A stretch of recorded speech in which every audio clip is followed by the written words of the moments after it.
বাঙালি খানায় সবাইকে স্বাগত জানাই। আপনারা তো অনেকভাবে কালবাউস মাছ অথবা কালো রুই রান্না করে খেয়েছেন। একবার আমার মতন করে সহজ পদ্ধতিতে আপনিও শিখে নিতে পারবেন ছোট ছোট টিপস সহ।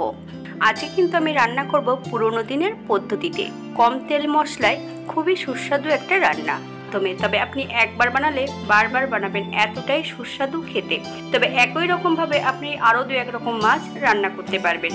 তবে আমার বাড়িতে কিভাবে কালবাউস মাছ বা কালো রুই মাছ রান্না করা হয়, চলুন সেটা একবার দেখে নেওয়া যাক ভিডিওর মাধ্যমে।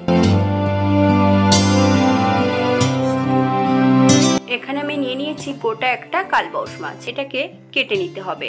তবে আমি এখানে কাটবো না, আমি এটাকে বেসিনের মধ্যে নিয়ে হালকা করে জলটা ছেড়ে দিয়ে মাছের আঁশটা ছাড়িয়ে নেব। যদি কল থেকে জলটা আস্তে করে ছেড়ে নেওয়া হয় তাহলে মাছের আঁশগুলো ছেড়াবে না। কালবাউস মাছটাকে 5 টুকরো করে নিয়েছি।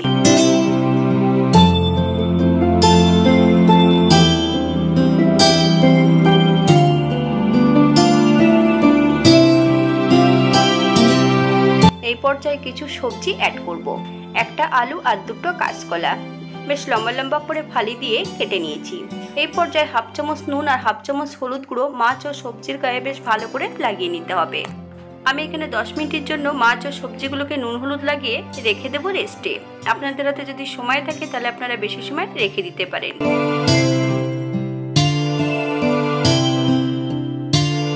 10 মিনিট পর আজকে আমি রান্না করব লোহার কড়াইতে। এই পর্যায়ে আমি কড়াইতে বেশ কিছুটা সরষের তেল অ্যাড করব। তেলটা গরম হওয়া পর্যন্ত অপেক্ষা করতে হবে। লোহার কড়াইতে রান্না করলে কড়ার নিচটাতে কিন্তু মাছ লেগে যায় না, তাই এই পর্যায়ে আমি কোনো নুন অ্যাড করব না। তেল গরম হয়ে গেছে, এই পর্যায়ে আমি এক এক করে মাছগুলো অ্যাড করব। 7 থেকে 8 মিনিটের মতন এক এক ধার মাছগুলো ভেজে নিতে হবে। বাঙালি রান্না ঘরোয়া উপকরণ দিয়ে। আপনাদের যদি রান্নাগুলো পছন্দ হয় তাহলে চ্যানেলটি সাবস্ক্রাইব করে দিয়ে পাশে থাকবেন। পাশে থাকা বেলটি বাজিয়ে দেবেন, নইলে নিত্য নতুন রান্নার নোটিফিকেশন পাবেন না।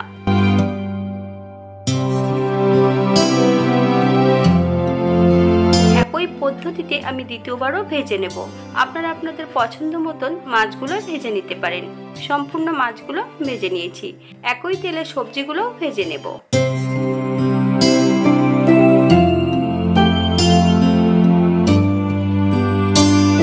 এই পর্যায়ে কিছু বাটা মশলার মধ্যে কিছু গুঁড়ো মশলা অ্যাড করব। আদা, জিরে, ধনে, শুকনো লঙ্কা একসঙ্গে বেটে নিয়েছি। 1/2 চামচ হলুদ গুঁড়ো আর 1 চামচ কাঁচা সর্ষের তেল অ্যাড করব। সামান্য একটু জল দিয়ে মশলাটা বেশ ভালো করে মিশিয়ে নিতে হবে। একটা কড়াইতে 1/2 চামচ সর্ষের তেল অ্যাড করব। ফোড়নে রেখেছি কালো জিরে আর রাঁধুনি। আপনারা যদি রাঁধুনি পছন্দ না করেন আপনারা এখানে জিরেটাও অ্যাড করতে পারেন। এই পর্যায়ে অ্যাড করব 1/2 চামচ নুন। আপনারা স্বাদ অনুসারে নুনটা অ্যাড করবেন। বেশ কিছুটা কাঁচা লঙ্কা অ্যাড করব। বেশ 1 থেকে 2 মিনিটের মতন কাঁচা লঙ্কাগুলোকে ভেজে নিতে হবে। নুন যদি কাঁচা লঙ্কার সঙ্গে অ্যাড করা হয় তাহলে গায়ে ছিটকে লাগে না। এই পর্যায়ে অ্যাড করব সম্পূর্ণ বাটা মশলা।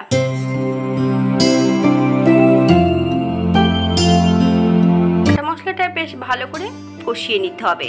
5 থেকে 7 মিনিটের মতন মিডিয়াম আঁচে মশলাটা বেশ ভালো করে কষিয়ে নিতে হবে।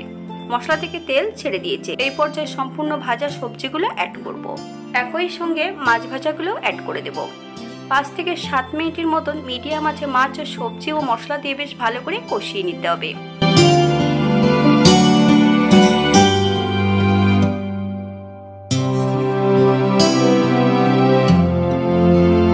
7 মিনিট পর এই পর্যায়ে আমি 2 বাটি জল অ্যাড করব গ্রেভির জন্য। আপনাদের যতটা গ্রেভির প্রয়োজন আপনারা ততটা জল অ্যাড করতে পারেন। হালকা হাতে নেড়ে চেড়ে মাছগুলোকে সেট করে দিতে হবে।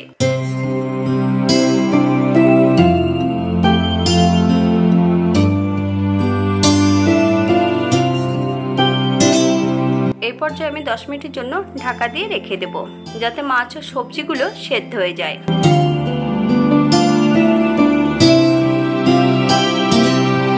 10 মিনিট পর হালকা হাতে নেড়ে চেড়ে নিতে হবে। এই পর্যায়ে আমি 2 চামচ সর্ষে বাটা অ্যাড করব। তবে একদম মিহি করে সর্ষেটা বেটে নিতে হবে। গ্যাসের ফ্লেমটা লো করে দিয়ে 5 থেকে 7 মিনিটের জন্য রান্না করে নেব।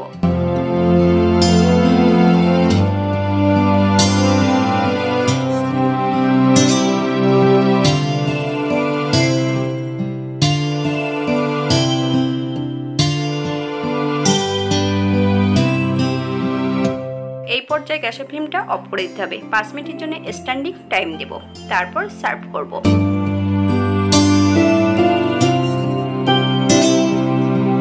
এটা দেখতে যেমন ভারী সুন্দর হচ্ছে, এটা গরম ভাতে খেতে কিন্তু অসম্ভব ভালো। আপনারা বাড়িতে একবার একই পদ্ধতিতে বানিয়ে নেবেন। প্রত্যেকটা মাছ কিন্তু গোটা আছে এবং ঝোলের রঙটাও কিন্তু খুব সুন্দর হচ্ছে।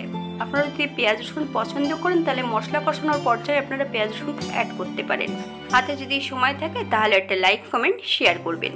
আজকের ভিডিওটি এই পর্যন্ত। সবাই সুস্থ থাকবেন, ভালো থাকবেন। অন্যদিন নতুন রেসিপি নিয়ে আপনাদের সামনে আবার আমি হাজির হব। নতুন ও পুরনো সকল বন্ধুদের অসংখ্য ধন্যবাদ ভিডিওটি দেখার জন্য।